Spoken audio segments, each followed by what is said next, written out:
आज हम बनाएंगे बहुत ही टेस्टी कंकोड़ा की सब्जी। आपके शहर में इसे क्या बुलाते हैं मुझे कमेंट करके ज़रूर बताइएगा। और एक बार आप ये सब्जी इस तरीके से बनाकर देखिएगा, ये बहुत ही ज़्यादा टेस्टी और लाजवाब बनती है। नमस्ते दोस्तों, स्वागत है आपका श्याम रसोई में। तो चलिए शुरू करते हैं बनाना। तो इसके लिए मैंने यहाँ पर 300 ग्राम कंकोड़े लिए हैं और मैंने इन्हें 2 से 3 बार अच्छे से पानी से वॉश कर लिया है। इनके जो कांटे होते हैं इनमें काफ़ी गंदगी रहती है, तो आप इन्हें अच्छे से धोकर सुखा लीजिएगा। और अब हम इन्हें कट कर लेते हैं। तो इसके लिए दोनों साइड से इनके थोड़े थोड़े पार्ट हटा दीजिए और इसे बीच में से कट कीजिए। अब इसके 3 से 4 पीसेस कर लीजिए।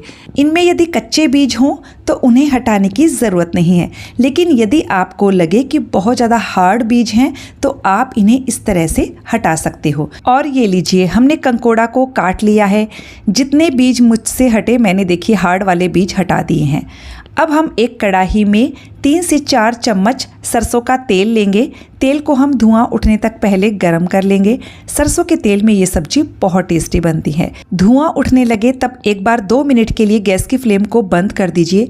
अब हम फिर से गैस की फ्लेम को ऑन करेंगे। फ्लेम को हाई पर रखिए और इन कंकोड़ा को हम 2 मिनट के लिए हाई फ्लेम पर कंटिन्यू चलाते हुए भूनेंगे। 2 मिनट हो जाने के बाद अब आप फ्लेम को मीडियम पर कर दीजिए और इन्हें 5 मिनट के लिए और भून लीजिए। तो 50-60% जो हमारे कंकोड़ा है वो यहीं पर सॉफ्ट हो जाएंगे। तो देखिए पूरे 7 मिनट हो गए हैं। अब हम गैस की फ्लेम को बंद कर देंगे और इन्हें एक अलग प्लेट में बाहर निकाल लेंगे। तो इनको हमने अच्छे से फ्राई कर लिया है।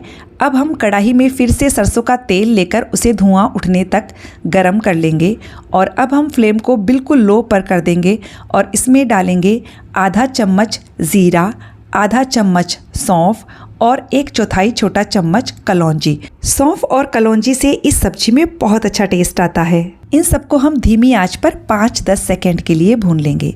अब मैंने यहाँ पर 2 मीडियम साइज़ के स्लाइस में कटे हुए प्याज लिए हैं। प्याज को बहुत बारीक बारीक नहीं काटना है। ये देखिए, आप देख सकते हैं मैंने थोड़ा मोटा मोटा ही काटा है। प्याज को हम बस 1 से 1.5 मिनट के लिए मीडियम हाई फ्लेम पर फ्राई करेंगे। प्याज को अभी हमें पूरी तरह से सॉफ्ट नहीं करना है। तो देखिए प्याज को बस मैंने 1-1.5 मिनट के लिए भुना और अब हम इसमें डालेंगे 1 चम्मच अदरक और लहसुन को क्रश करके। मैंने 3-4 लहसुन की कली और 1 इंच अदरक के टुकड़े को क्रश करके लिया है। इसी के साथ मैंने 2 हरी मिर्च ली है छोटे छोटे टुकड़ों में काट कर। तो अब हम 2 मिनट के लिए मीडियम फ्लेम पर प्याज के साथ इन सबको भून लेंगे ताकि अदरक लहसुन का जो कच्चापन है वो निकल जाएगा। तो ये लीजिए, बस हमने 2 मिनट भुना। अब हम गैस की फ्लेम को बिल्कुल लो पर कर देंगे और इसमें आधा छोटा चम्मच हल्दी पाउडर और 1 छोटा चम्मच कश्मीरी लाल मिर्च का पाउडर डाल रही हूँ। कश्मीरी लाल मिर्च से बहुत अच्छा कलर आएगा और ये तीखी भी नहीं होती है। तो हल्दी और लाल मिर्च को केवल मिक्स करना है, इन्हें भूनना नहीं है। जैसे ही हल्दी और लाल मिर्च मिक्स हो जाएंगे हम इसमें ये फ्राई किए हुए कंकोड़ा डाल देंगे और इन्हें प्याज के साथ पहले अच्छे से मिक्स कर लेंगे। कंकोड़ा अच्छे से मिक्स हो गया है। अब हम इसमें 1 चम्मच भरकर धनिया पाउडर डालेंगे, साथ ही स्वादानुसार नमक भी डाल दीजिए।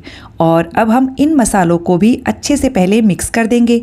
आंच को बिल्कुल धीमी रखिएगा। और अब हम कंकोड़ा की सब्जी को बिल्कुल धीमी आंच पर तब तक पकाएंगे जब तक कि ये कंकोड़ा पूरी तरह से सॉफ्ट नहीं हो जाता है। तो मैं इस सब्जी को ढककर नहीं पकाऊंगी। इस सब्जी को वैसे ना ढककर नहीं पकाना चाहिए, खुले में भी ये बढ़िया से सॉफ्ट हो जाता है। वैसे भी कंकोड़ा को हमने पहले फ्राई कर ही लिया था। बस आप हर 2 मिनट के बाद इस सब्जी को इस तरह से चम्मच से ऊपर नीचे करते रहिए ताकि सब तरफ से कंकोड़ा और प्याज बढ़िया से सॉफ्ट हो जाए। तो देखिए करीबन 7 से 8 मिनट हो गए हैं हमें इन्हें पकाते हुए।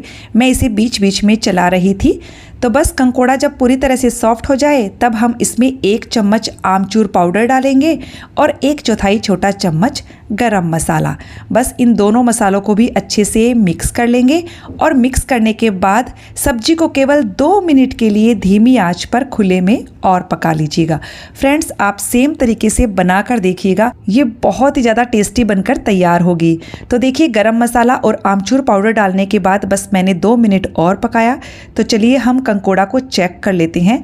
ये देखिए ये पूरी तरह से सॉफ्ट हो चुका है।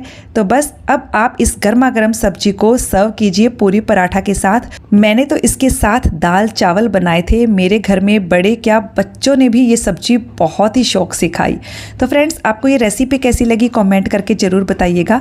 अच्छी लगे तो वीडियो को लाइक शेयर कीजिएगा, चैनल को सब्सक्राइब करने के साथ बेल आइकन प्रेस कर दीजिएगा ताकि हमारे आने वाले वीडियो का नोटिफिकेशन आपको मिल सके।